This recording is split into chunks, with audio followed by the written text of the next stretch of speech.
Hello, we have finally reached the final part of this week's comic book reviews. If you are looking for reviews of Marvel or DC books, those are in part 1 and 2, not respectively, other way around. But this part we are reviewing books from Image Comics, starting with Monstress number 3. And this issue kind of holds off on some of the world building that the previous two issues have done such a great job doing, in order to tell a more, I guess, kind of plot-centric, like plot-paced sort of book. So we begin with Micah, however you pronounce her name, fighting off the Inquisitrix, or kind of by accident. She's not fighting off the Inquisitrix so much as it is the demon inside of her that is unleashed by accident and begins to fight the Inquisitrix, scaring her away and harming her in the process. While this is going on, or sometime after, kind of hard to tell exactly when the time of this book is supposed to be, but after that fight with the Inquisitrix, the cat, whose name I forget, who I wrote down, the cat, goes to find Micah, who says that she is no longer with the party, that she has to go on her own because of the thing inside of her. Unfortunately, she chose a pretty bad time to do that, because as that's happening, her team, Amelia and Kippa, are being approached by the Royal Guard, who are tracking Kippa. They found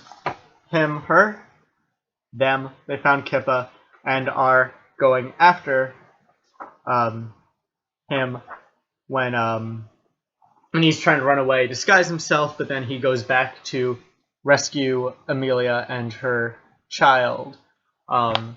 So we have Kippa, who is recaptured by the Royal Guard. She is joined by Micah, who does go back and try to help before getting knocked out. In her knocked out state, Micah finds, has a bit of a spirit journey within her own head, where she discovers something very important about herself, although we still don't know what that important thing is, but she is told something important about herself and the thing that lives inside of her. And after being captured, Kippa, and Micah have to find a way to escape again, and then once they have escaped again, they have to find out where they are going to go, or if they are even going to keep working together or go their separate ways. This book really does seem, like 3 issues in, and this book really does seem like it would work better in a trade. This issue especially doesn't feel like a complete sort of bit.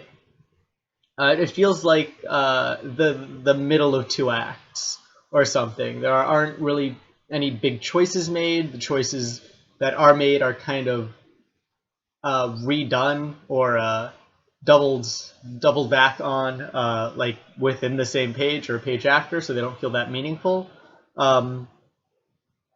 This doesn't feel like much, like a lot is happening, but it doesn't feel like much is, like our protagonists aren't really acting. They're kind of reacting in this issue to everything going on around them.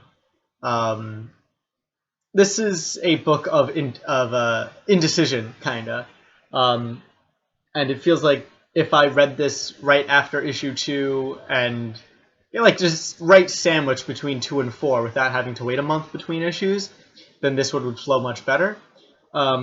But as it is, I mean, it's still a good book. The writing is still just really technically, mechanically, just good writing. It flows well. It's when you're reading it in your head, it feels real and realistic, and there are threatening scenarios, and the action is good. But it's the sort of story that is so big that getting it piecemeal issue by issue like this is not the best way to do it. I would, even if you're interested, I would probably, if you haven't picked up these issues already, I would recommend waiting until the trade comes out and then picking it up all at once, reading it all at once, because I feel that's how this book is supposed to be paced. Not really an issue-to-issue thing. Next up, we have Odyssey, issue number 9. And I think for the first time ever with Odyssey, I can show you all the pages. I won't, because that would be spoilers, but there isn't nudity in this book, or at least not the same sort of nudity that we've seen previously.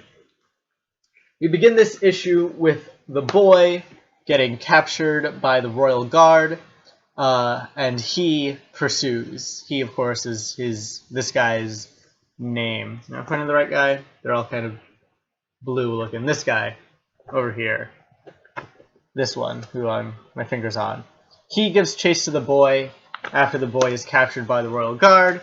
The boy and he then find themselves in the court of the two kings, of the brother kings, who plan to use the boy as their daily sacrifice.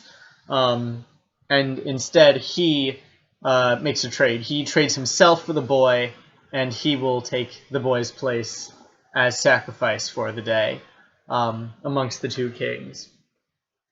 And we see how that decision fares for both of them. Meanwhile, we rejoin Queen Ene, as she is still looking for, or she is still on Proteus, looking for, I actually kind of forget what she's looking for. I remember she's looking for something, and I remember the reason why. I forget if she's looking for Proteus or Titan, but she is continuing on her mission when she comes across the mad priests of Proteus, who, I mean, I don't want to take too much, spoil too much, but she too is captured, and it looks really cool. This page where she is dragged beneath the ground by the mad priests. The art in this book continues to just be awesome. I think awesome is the only word to really describe it. Just the colors, the compositions, the framework, even in more minimalist pages like this one, just the way things are framed with the concentric squares. Just very unique, very cool looking stuff. And this book just remains incredibly beautiful and just incredibly fun to look at, even if you're not reading it. Just looking at this book is an amazing experience. And it's weird too. It's just weird and awesome. And I'm just going to show you this page without context because it's an amazing fucking page. So that is what you're getting out of Odyssey. Not probably the least confusing issue so far, also the least nudity and also the least confusing. Of course, if you start with issue 9, you're kind of not, you don't really know where the story has been, so it makes it kind of hard to jump right in on issue 9. But if you have been reading Odyssey and every issue leaves you a little confused and you have to read it once and then twice and 3 times in order to understand, then you might only have to read through this one once and completely get where the plot's going, which is it's a nice little thing. It's a nice little break from the maze that Odyssey tends to be. So that is issue number 9. And the last issue of this week is Saga issue number 33, which is where we rejoin those 2 reporters, Muth and Upshill. I forget their names. There's actually Doff and what's his name? They say it later in the. I'm just gonna skip to the end and get their names. Upshur and Doff, the 2 reporters who I think were in issue, I want to say issue 13. So at least I think 20 issues ago. So we're catching up with these 2 reporters, still hot on the story of Alyssa and Marco, still trying to get the full story about the landfall soldier and the moon soldier that fell in love and had a baby. Because, of course, that information, even though we know it, we've been following that story the whole time, within universe, it's still a heavily guarded military secret, so these two journalists are still hot on the case. It's very much a Rosencrantz and Guildenstern story. It's very much like a 1.5 sort of thing, if you're more familiar with The Lion King. It is the story that we already know being told from a different perspective, from people who do not know. So there's some dramatic irony working here, or outwork here. And it also is a very quick, very brief recap of the events of the past 20 issues, where we reconnect with a few characters from a while ago and see what they've been up to as the reporters are trying to track their lead. But otherwise, not much happens. It's fun, and it's a fun little way to do a recap book like this, where you're kind of taking a break, taking a nice kind of sigh, a breather from the story. It has a single issue, unless you're someone who wants to read every single issue, which, I mean, this book is still well written. It is skippable. You can save yourself $3 on this if you need to urgently buy a burrito or something. But it's still enjoyable. It's an enjoyable little side story. It's the story we've seen from a different perspective, kind of condensed and rushed for the past 2 years or so. But yeah, that is Saga issue number 33. Kind of little that. And that is it for this week in comics, at least the comics I reviewed. Thank you for watching. Again, if you're interested in any Marvel or DC books, those are in the previous parts of this week's review, so watch those if you're interested. If not, that's okay too. I want to thank you for watching this video. If you liked it, please rate it, subscribe if you want my opinions on more comic books and movies and other things. I do a lot on this channel nowadays. And any comments, questions, anything whatsoever, leave them down below and I will do my best to get to them and start a conversation.